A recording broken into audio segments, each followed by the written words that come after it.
इंद्रदेव नरकासुर की इसी सुरक्षा व्यवस्था से भयभीत थे। ये विद्युत रस्सियों का जाल, ये तो बहुत दुर्बल व्यवस्था है केशव। किसी भी जाल को दुर्बल समझ लेना अज्ञानता होगी सेनापति। ये जाल तो दिखाई दे रहा है, माया जाल तो दिखाई भी नहीं देता, किंतु उसमें फंस जाने वाला व्यक्ति कभी बाहर नहीं निकल पाता। इंद्रदेव की चिंताओं पर संदेह करना मूर्खता होगी। यदि आपकी आज्ञा हो तो इस जाल को काट दें। ऐसी भूल कभी न करना सेनापति। नरकासुर का सेनापति मूर एक उच्च कोटि का शिल्पी भी है। अवश्य ही इस घेरे में कोई रहस्य है। बहुत सोच समझकर चोट करना ही उचित होगा। जो आज्ञा केशव, सोच समझकर ही प्रहार होगा। सैनिक,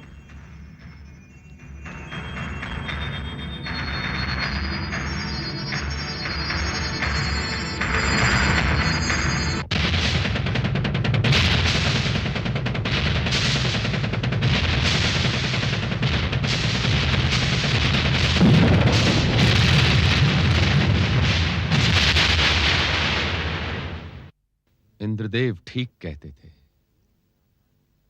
मूर ने आकाश की विद्युत शक्ति को बंदी बना लिया है। इस जाल को पार करना सरल नहीं है। ये मोरवी पाश है केशव। मूर की पुत्री ने कामाख्या देवी की सहायता से अपूर्व शक्ति प्राप्त की है, किंतु मेरे पास भी सूर्य देव का दिया हुआ दिव्यास्त्र है, जिस पर विद्युत का कोई प्रभाव नहीं होता। मैं इस जाल को पार करूंगी।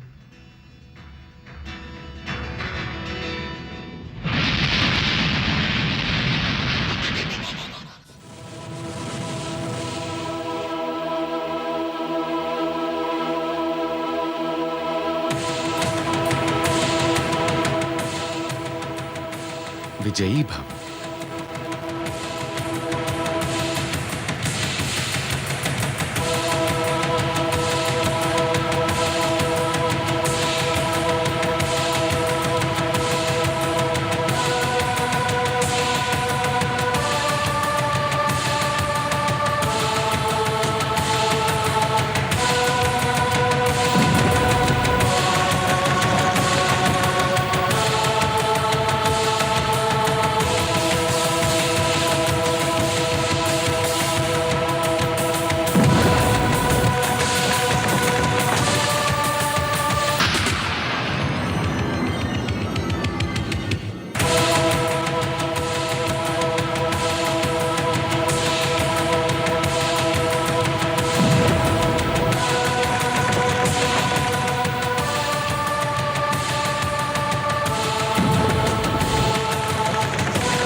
सेनापति, सेनापति!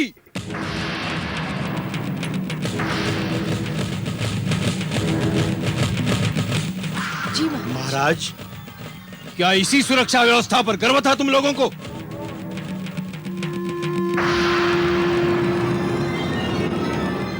कृष्ण, तुम्हारी मृत्यु तुम्हें प्राग ज्योतिषपुर की सीमा में ले आई है। अब तू यहां से जीवित नहीं जाएगा।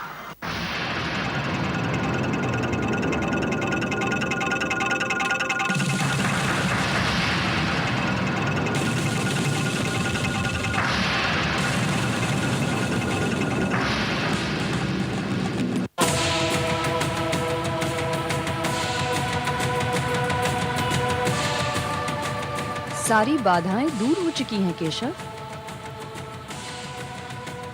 सेनापति, सेना को सावधान किया जाए। सावधान!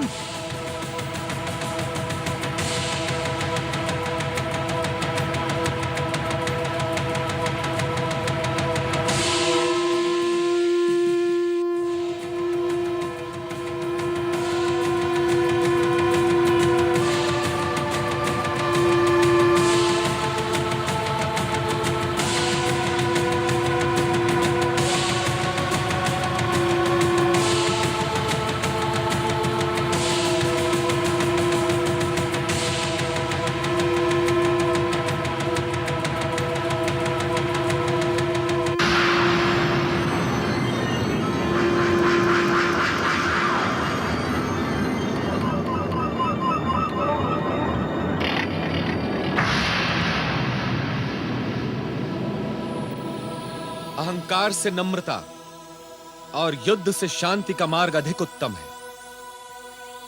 अहंकार केवल एक व्यक्ति के नाश का कारण होता है, किंतु युद्ध सामूहिक विनाश को निमंत्रण देता है। तुमने माता अदिति के कुंडल और वरुण देव का छत्र छीनकर केवल अपराध किया था। यदि तुम वो छत्र और कुंडल लौटा दो और अपहरण की गई कन्याओं को सादर मुक्त कर दो, तो हम तुम्हें क्षमा कर देंगे।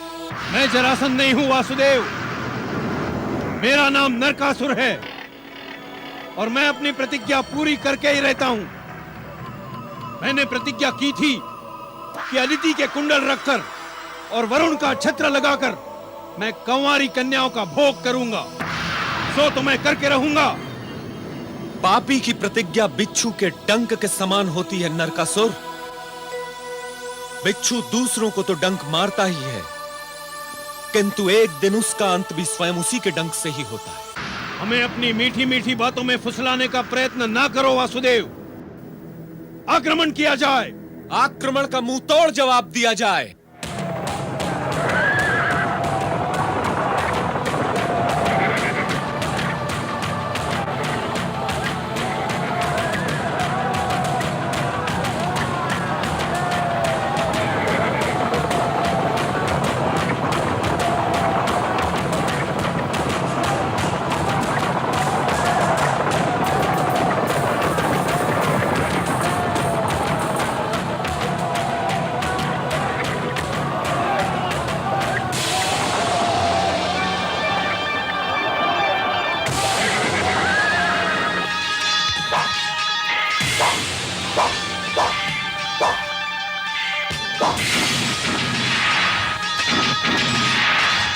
मेरी सुरक्षा व्यवस्था भंग करके यदि तुम ये समझती हो कि तुमने युद्ध जीत लिया, तो ये तुम्हारा भ्रम है। युद्ध का अंतिम निर्णय मेरी शक्ति करेगी।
मोरवी!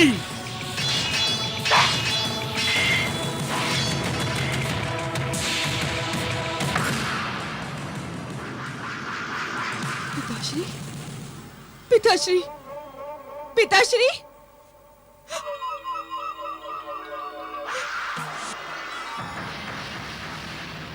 पिताश्री!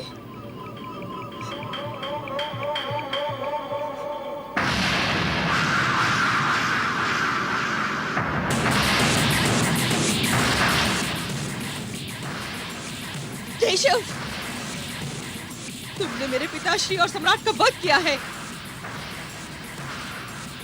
अब मैं तुम्हें नहीं छोड़ूंगी।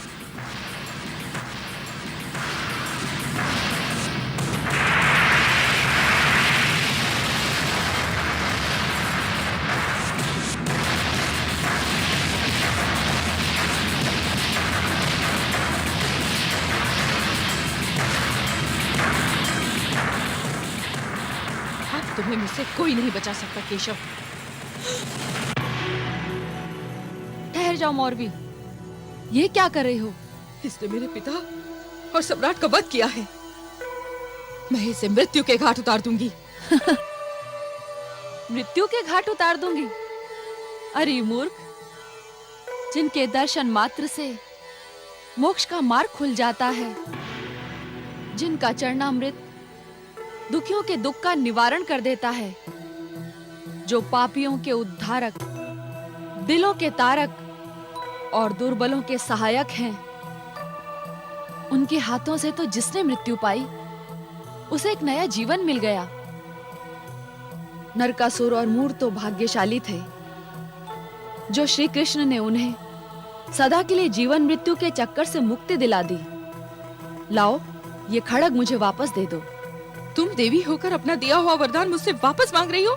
हाँ, इसी में मेरा और तुम्हारा दोनों का सम्मान है।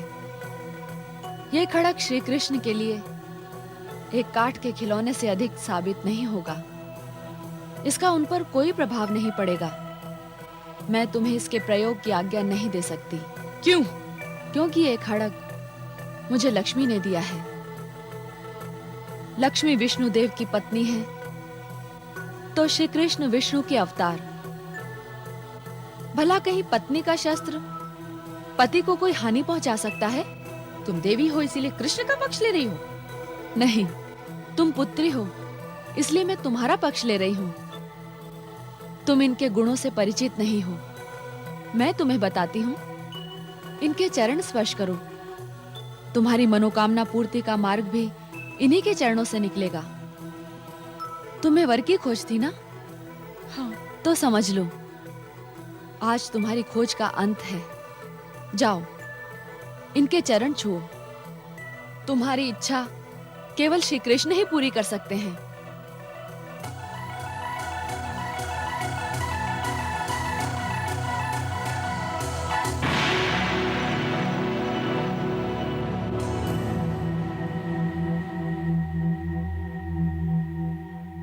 सौभाग्यवती भव। यदि मुझे आप जैसा वर मिल जाए तो मेरा जीवन सफल हो जाए।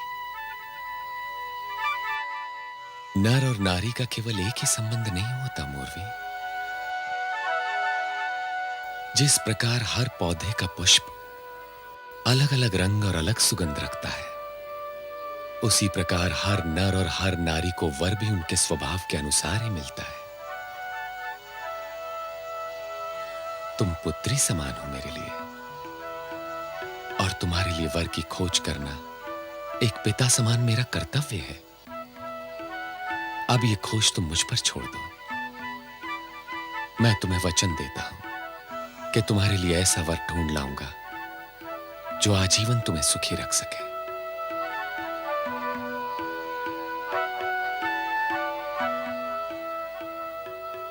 अपहरण की गई कन्याएं कहां हैं मोरवी? आइए वासुदेव।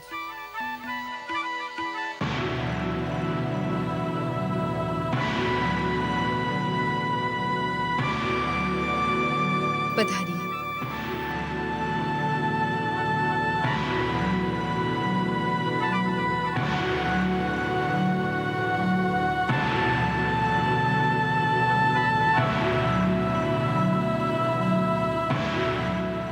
विराजिए।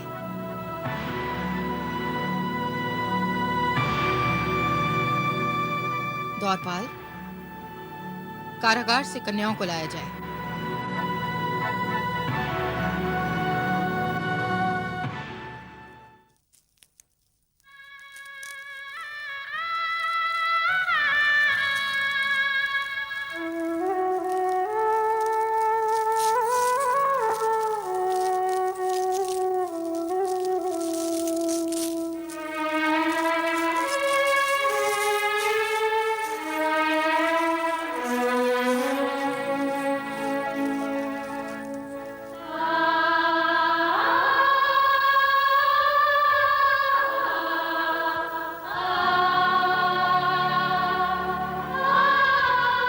आप लोग मुक्त हैं।